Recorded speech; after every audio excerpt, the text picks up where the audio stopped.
The Lord be with you on this beautiful summer day, as today we continue reflecting upon the parables of Jesus. Parables as ways that Jesus uses very concrete, real experiences that people have to make a broader point about the kingdom of God.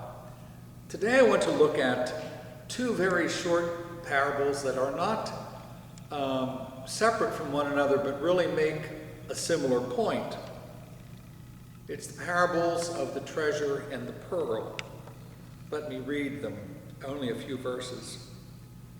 The reign of God is like a buried treasure which a man found in a field.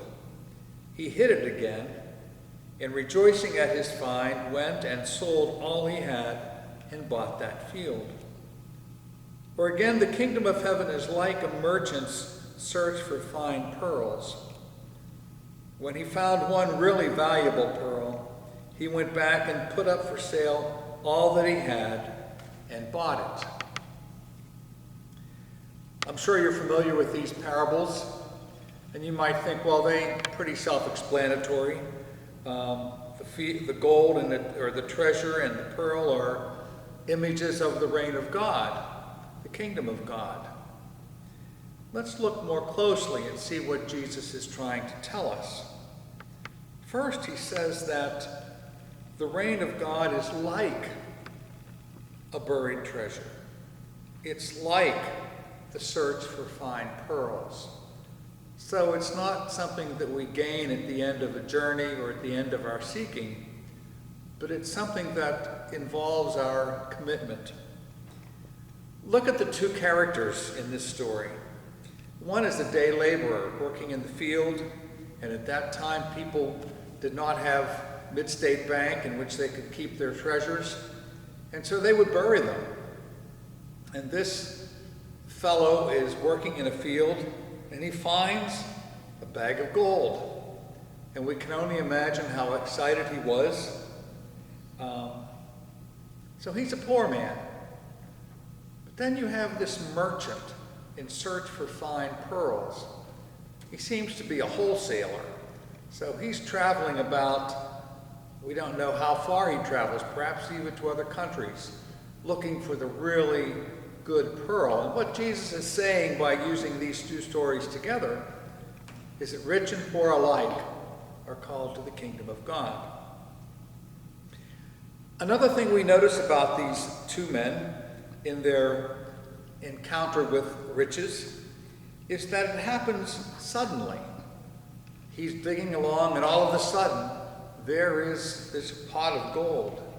He's looking upon his pearls, and all of a sudden, he sees this magnificent, amazing pearl that seems to be better than all other pearls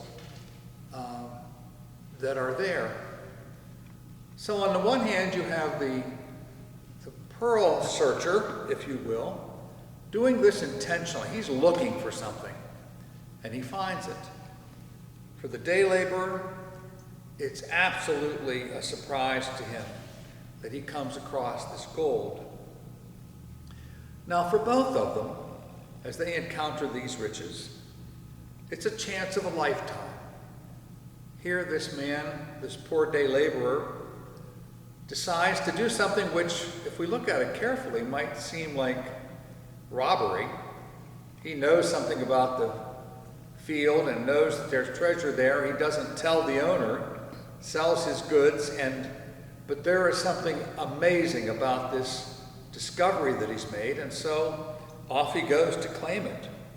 And so it is with the man in search for fine pearls.